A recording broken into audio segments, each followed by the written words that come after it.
Boa noite a todos. Que Jesus possa nos inspirar, nos envolver uma vez mais, pois é sempre uma responsabilidade muito grande nós falarmos do seu Evangelho, principalmente no Evangelho de hoje, que é sobre o amor. Então, que Ele possa envolver os nossos corações, de maneira que nós consigamos sentir sua presença em nossas vidas. No livro Garimpo de Amor, de Joana de Ângeles, psicografia de Divaldo Pereira Franco, logo no início, Joana nos conta uma lenda, dizendo assim que um homem vivia numa casa, na sua propriedade, com a sua família, que ele tinha animais, alguns camelos, que o pomar da casa dele era generoso e que lá atrás, assim no quintal, corria um rio com águas cantantes, diz ela no texto. Então nós imaginamos aquele rio correndo por trás da casa daquele senhor, daquele homem, águas cantantes, dá para a gente ouvir o barulho da água deslizando sobre as pedras. Ele era um homem tranquilo e vivia sem nenhum tipo de aflição. Um belo dia, bate à sua porta um viajante, que era um viajante religioso, que tinha como meta convidar as pessoas a refletir sobre a fé. Ele acolhe aquele viajante, começam a conversar e o viajante pergunta para ele: "O senhor é feliz?" Aí diz assim: "Eu gostaria de saber se o senhor conhece diamantes, se o senhor já viu uma pedra preciosa, porque essa é a base da felicidade. O senhor é feliz?" E aquele homem, aquele proprietário, começa a refletir. Pensa e responde assim para o viajante: "Olha, eu vivo aqui na minha casa que eu construí. É um lar que eu divido com a minha família, a qual eu amo, e eles me correspondem, eles também me amam. Não sou um homem de muitas posses, mas eu possuo o suficiente para viver bem, para atender às minhas necessidades. Nunca vi um diamante, não tenho nenhuma pedra preciosa, mas eu me considero feliz." Ele respondeu tudo isso ao viajante. E o viajante vai e retruca: "Olha, eu não quero decepcionar o senhor, mas se o senhor não conhece um diamante, lamento, o senhor não é feliz." Aí a noite cai, eles já tinham jantado, eles vão dormir.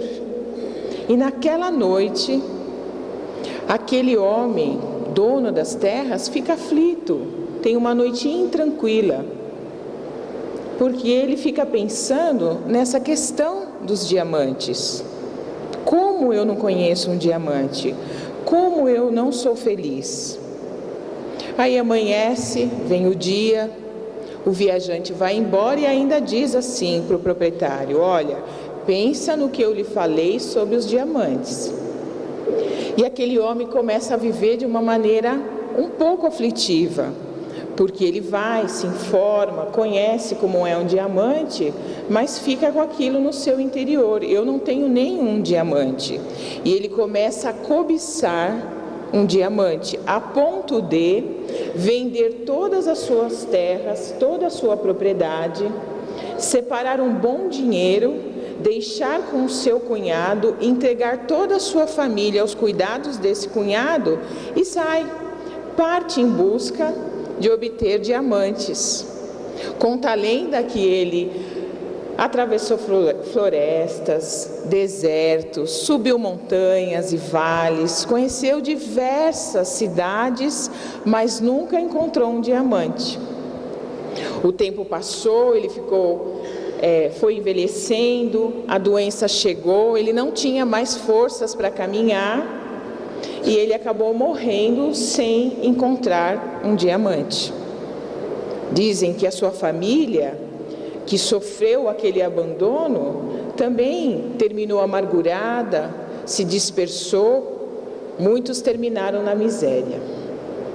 Aquele que havia comprado a sua propriedade continuava lá, vivendo bem, era um homem generoso, até que um dia aquele mesmo viajante volta a bater a porta daquela propriedade, buscando aquele homem que o havia acolhido.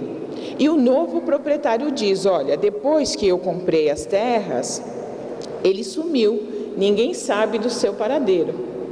Aí que o novo proprietário fez? Acolheu aquele senhor, já era final do dia, eles jantaram e estavam na sala conversando sobre diversos temas, quando o viajante olha assim para a lareira e vê umas pedras que reluziam com as faíscas do fogo.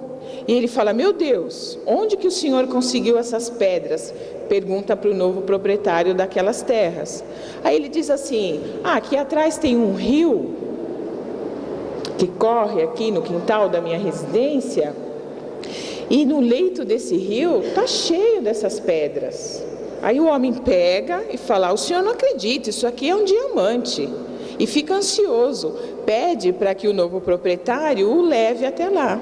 E o proprietário diz assim: olha, os animais, quando vão beber as águas daquele rio, eles pisam sobre essas pedras. Como eu achei que elas eram bonitas e diferentes, eu trouxe para dentro de casa para enfeitar a minha lareira.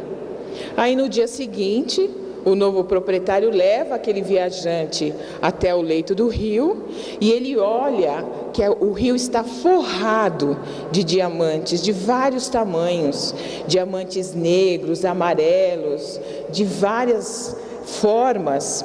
E ali, de fato, naquela região, ela se transformou, foi reconhecida como uma das maiores minas de diamantes ali daquele estado persa. Conta a história dizendo que dali saíram diamantes preciosos que hoje ainda se encontram em vários museus e que enfeitaram várias coroas de reis. E Joana termina a história dizendo assim: um homem que era feliz sem diamantes os deixou no quintal da sua residência e partiu mundo afora sem encontrá-los. Vou repetir como ela termina a lição, a história, dizendo assim: que um homem que era feliz sem diamantes os deixou no quintal da sua residência e partiu para procurá-los pelo mundo afora sem nunca encontrá-los. Joana de Ângeles diz assim que esse fenômeno também, às vezes, acontece com o amor. Que as nossas vidas, nós possuímos o amor dentro de nós. Então ela diz assim: as vidas possuem o amor no seu imo, no seu interior. Mas, muitas vezes, nós não o descobrimos. Nós não conseguimos encontrar esse amor dentro de nós. Nós aprendemos através da doutrina espírita que o amor é a essência divina. E essa essência divina também faz parte da nossa natureza. Deus, quando nos criou simples e ignorantes, Ele nos contemplou com essa semente do amor. E é importante nós sabermos disso. É importante nós tentarmos definir amor.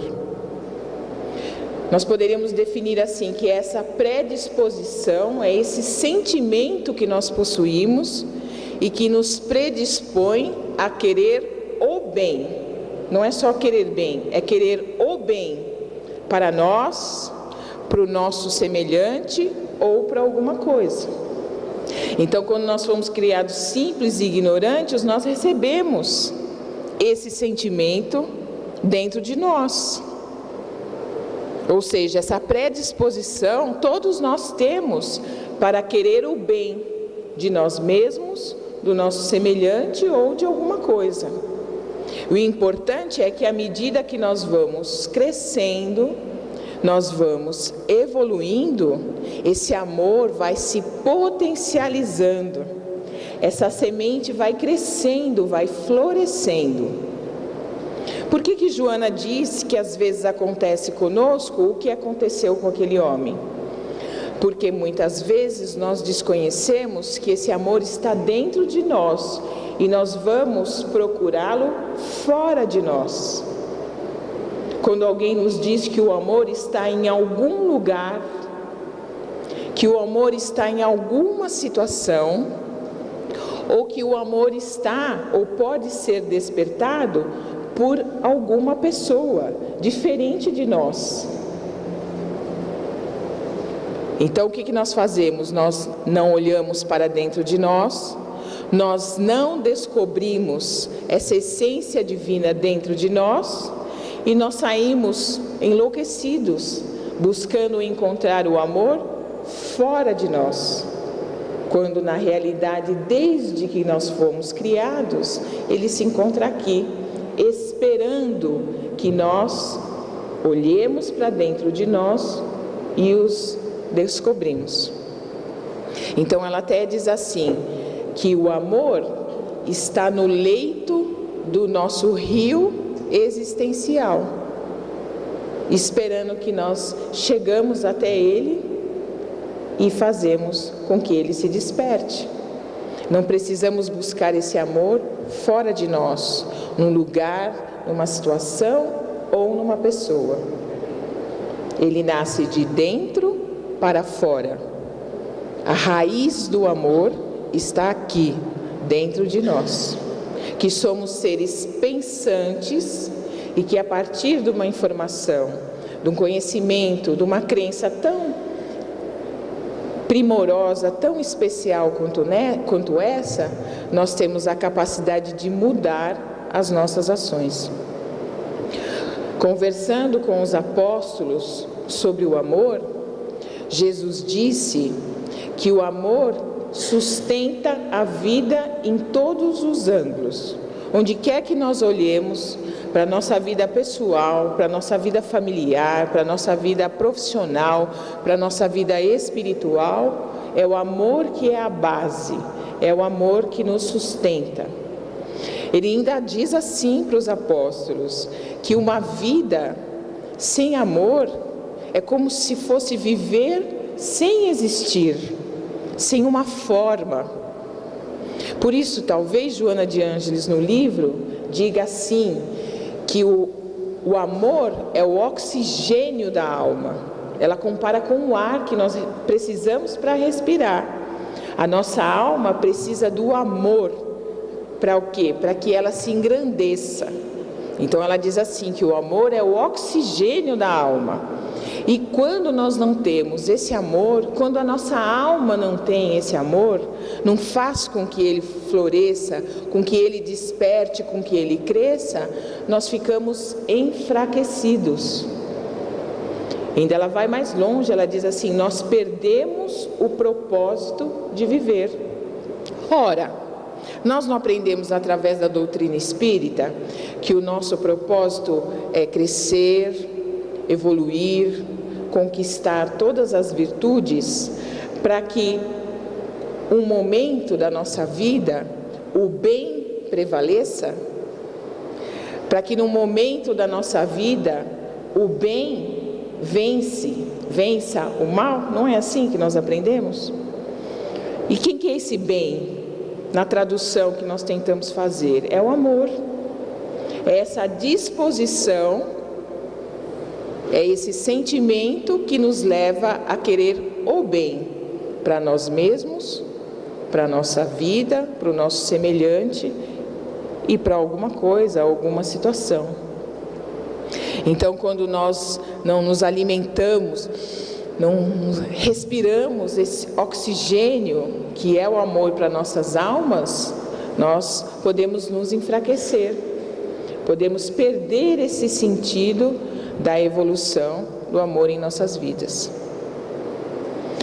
Joana de Ângeles ainda diz assim, que o amor é como o diamante, ele não nasce pronto, não é? Na verdade, o diamante é uma pedra bruta, que precisa ser limpa, lapidada, para que apareça o seu real brilho, o seu real valor. E que o amor também, essa semente que nós recebemos lá, quando fomos criados, ela precisa também ser trabalhada, ser aprimorada, ser bem orientada, para que possa ser desperto, para que possa se multiplicar, para que possa ganhar mais força.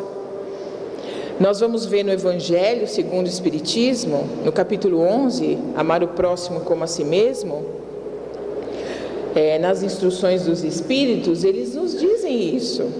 Nos dizem que no começo nós somos o quê? Instintos.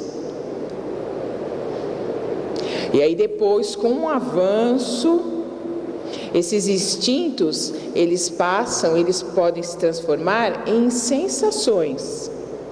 Está lá escrito.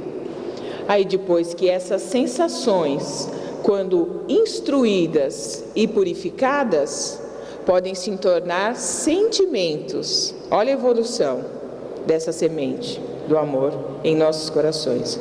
E quando se torna sentimento, o principal ponto do sentimento é o amor. E aí é poético o que está lá no Evangelho, porque ele diz assim, que o amor é esse sol interior que nos aquece, que nos motiva a querer o bem, e que nos ensina e vai nos fazendo aprender a amar a Deus sobre todas as coisas e ao próximo como a si mesmo. Então não é assim tão rápido, né? É um processo de evolução desse sentimento em nossos corações, a partir do momento que nós olhamos para dentro de nós e vamos fazer, vamos agir, vamos trabalhar, vamos aprimorar, vamos instruir de maneira que ele possa ser despertado e se externar. Feliz daquele, não é? Que consegue trabalhar esse exercício, que consegue sair do instinto, passar pelas sensações e transformar isso num sentimento tão nobre, como diz os Espíritos para nós, um sentimento de amor. Esse sol, imaginem, dentro de nós, esse sol que aquece e nos impulsiona para a vida. Então nós podemos entender que com amor acontece o mesmo com o que acontece com a nossa vida. Nós nascemos lá, somos crianças, não é? Depois nós vamos crescendo, nos tornamos adolescentes, depois nós vamos crescendo um pouquinho mais e espera-se que a gente chegue na fase adulta um pouco mais maduros. Então o amor também sai daquela necessidade única e exclusiva do prazer físico. Então nós podemos comparar com a infância. Aí ele se liberta com o tempo da necessidade da posse ou do egoísmo, e ele vai crescendo, vai amadurecendo até um momento onde nós não temos mais medo de amar, onde nós já conseguimos amar sem esperar algo em troca, onde já conseguimos amar a qualquer pessoa, não só aquelas que estão à nossa convivência. É um sentimento mais maduro, sem medo, não é? Porque quando nós ainda não alcançamos esse sentimento, nós ficamos na expectativa de que alguém reconheça aquele bem-querer, não é? Que alguém retribua, que alguém seja nosso, ou que faça as coisas somente para nós. Então são as fases do amor. Não existe erro, existe evolução. E quando nós conseguimos nos conscientizar disso, nós podemos fazer uma autoavaliação e nos olharmos, né, nos situarmos em que fase do amor nós estamos. O que precisa para que a gente possa caminhar, desenvolver esse sentimento de uma maneira mais aprimorada dentro dos nossos corações.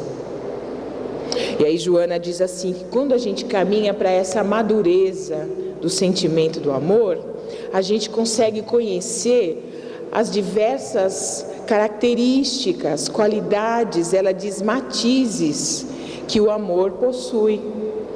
O que é matize?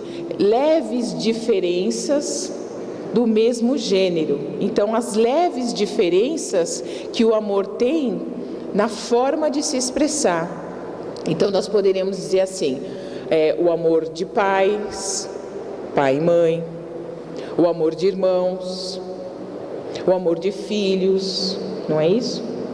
Nós poderíamos dizer o amor por um animal, por um objeto, o amor homem e mulher. E ela continua comparando com aquela pedra preciosa, porque nós pegamos um diamante e ele tem várias faces, não é? E aí, à medida que nós vamos olhando ou girando, olhando para essas faces, nós vamos reconhecendo como cada um reflete a luz. A mesma coisa com o amor. Então, quando nós dizemos assim, o amor de pai, de mãe, o amor de filhos, o amor de irmãos, o amor de amigos, o amor homem e mulher, são várias matizes, são várias faces que o amor tem e que nós somos convidados a vivenciar para aprender essa amplitude que é amar. Nossa, é muito lindo isso, né? É difícil falar do amor porque nós estamos ainda numa fase que nós estamos caminhando para essa madureza.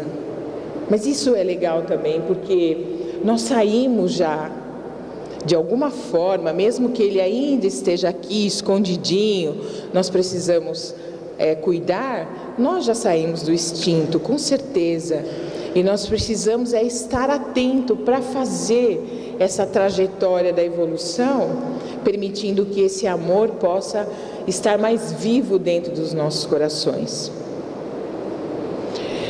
E também nós temos o amor próprio, o auto-amor, que não é egoísmo, porque quando nós temos consciência do que é amar, querer o bem para as nossas vidas, nós vamos conseguir fazer um planejamento para que esse bem possa estar presente em nossas vidas. Como é que isso funciona? Bom, se o nosso objetivo é evoluir, conquistar todas as virtudes, para que esse bem prevaleça, para que esse bem faça-se vitorioso em nossas vidas, nós vamos olhar para cada um de nós, nós vamos reconhecer as nossas qualidades e nós vamos pontuar as nossas dificuldades, aquilo que nós podemos chamar de defeitos. Não é assim? E aí nós vamos cuidar de criar oportunidades para melhorar, para corrigir esses defeitos. Isso é o auto-amor, que Joana de Ângeles, que Jesus, que vários autores espirituais, amigos que querem o nosso bem, vêm nos orientar. Então, é importante que nós cuidemos do auto-amor. Olhemos para nós, ressaltemos os nossos talentos, as nossas qualidades, façamos uso disso para podermos progredir e planejemos melhorar aquilo que é o nosso defeito, aquilo que ainda precisa ser lapidado, aquelas arestas que ainda precisam ser aparadas. E olha, vejam bem, se nós não conseguimos olhar para nós e reconhecermos nossas qualidades, como é que nós vamos reconhecer as qualidades do nosso semelhante? Nós precisamos exercitar conosco isso, olharmos para a nossa vida, porque, afinal de contas, cada um de nós somos capazes, temos qualidades. Então, se nós conseguirmos olhar para a nossa vida e reconhecer essas qualidades, vai ficar mais fácil nós olharmos para a vida do nosso semelhante e também reconhecermos as qualidades que ele tem. É aquilo que Jesus fala: olhe e vê a melhor parte. Isso é muito importante. E se nós também não conseguirmos criar oportunidades, dar chances para nós mesmos corrigirmos os nossos defeitos, os nossos equívocos, como é que nós vamos conseguir criar oportunidades ou dar chances para que o nosso companheiro corrija os seus defeitos ou os seus equívocos? Olha como o alto amor é importante. Porque à medida que nós vamos melhorando, nós também vamos nos capacitando para o quê?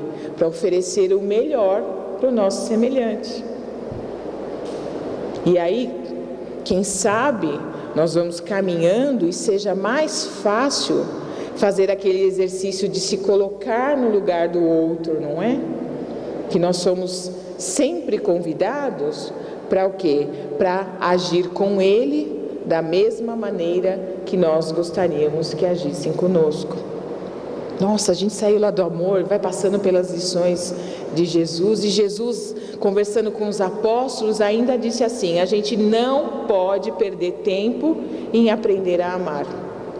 Olha só que orientação, porque às vezes a gente vai deixando, né? Tem gente que ainda fala assim, tem espírita que ainda fala: fica para a próxima encarnação. Que nada, a gente não pode deixar para amanhã aquilo que dá para fazer hoje. E Jesus disse isso para os apóstolos, está lá no livro Ave Cristo, a lição é sobre o amor. A gente não pode perder tempo em aprender a amar. Jesus diz assim, que qualquer esforço que a gente empenhe em fazer o bem é o exercício do amor que nós estamos projetando para o próximo. Olha só, isso é muito importante. Qualquer esforço que nós façamos em exercitar o bem, em querer o bem, é um exercício de amor que nós estamos projetando no nosso próximo. E aí ele completa: se é um esforço seu, se nasceu de você, o primeiro iluminado é você mesmo. Puxa, arrepia, estou arrepiada de ver isso, porque às vezes a gente faz as coisas tão mecanicamente e esquece do valor, inclusive dos pequenos gestos.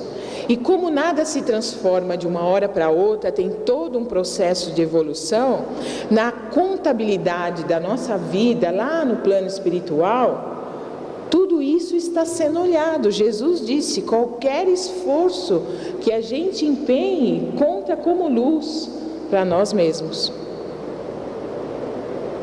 E como fazer tudo isso? Que instrumentos que nós possuímos para poder desenvolver o amor em nossas vidas? E Jesus fala também em vários livros, mas em especial numa conversa com Pedro, dizendo assim, que ele é o caminho para aqueles que querem chegar no amor. Caramba!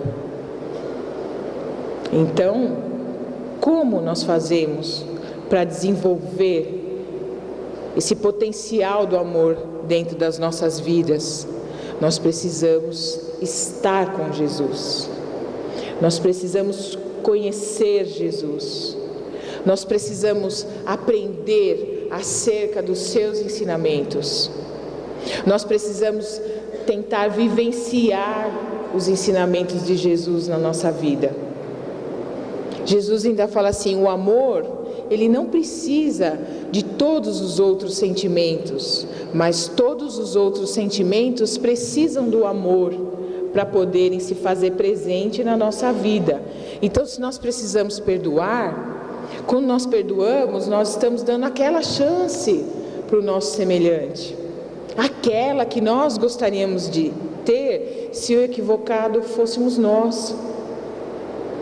E para fazer isso, nós precisamos do amor, porque nós precisamos querer o bem para aquele semelhante. Quando nós exercitamos não julgar, não é verdade?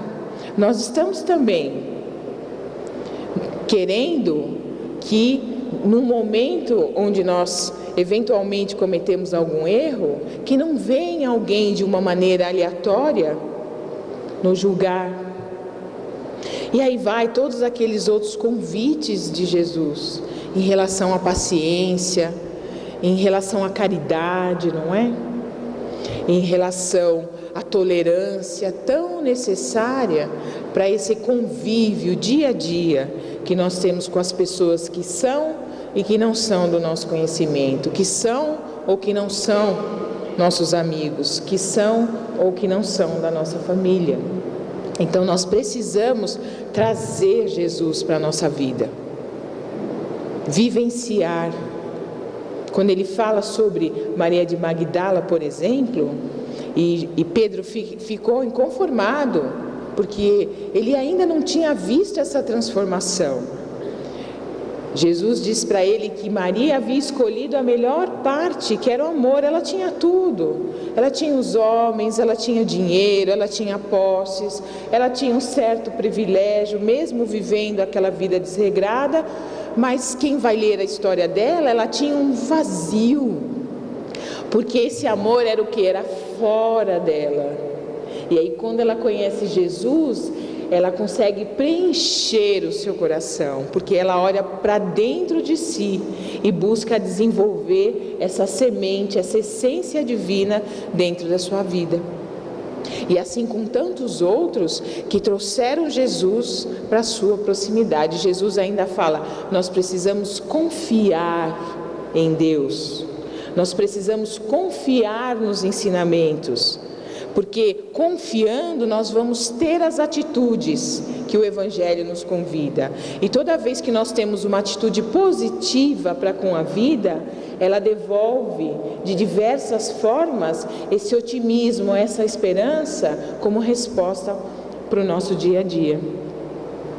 E aí Joana de Ângeles ainda completa, dizendo que Jesus, até nesse ponto, foi o nosso e é o nosso maior exemplo, porque ele estava lá, não é?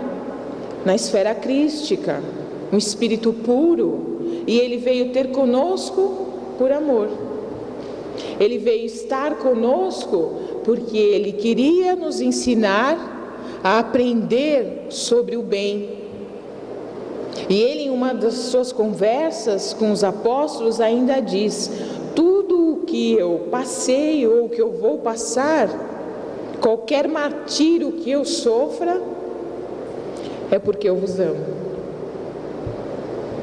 Então, até nesse ponto, Jesus nos exemplificou acerca da vivência do amor.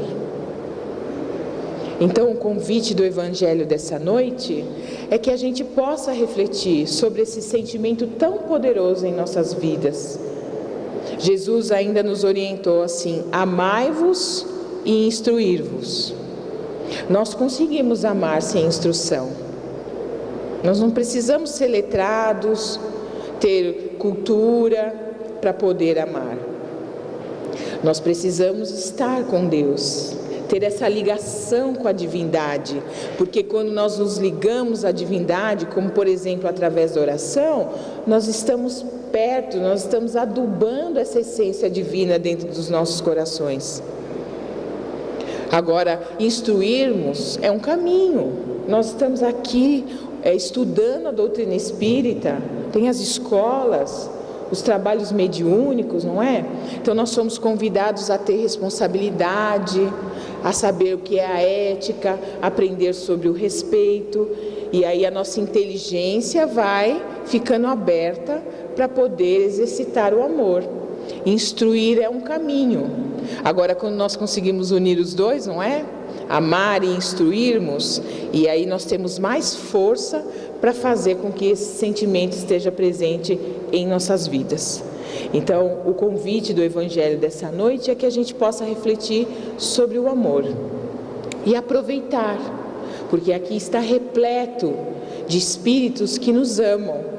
Muitos deles nem nos conhecem, mas exercitam essa fraternidade que Jesus tem nos convidado a exercitar. Que o Mestre Maior nos abençoe e que de regresso aos nossos lares, no momento da nossa oração, do nosso Evangelho no lar, a gente possa pedir essa intuição, essa inspiração para encontrar os melhores caminhos, de maneira que o amor floresça em nossos corações. Muito obrigada.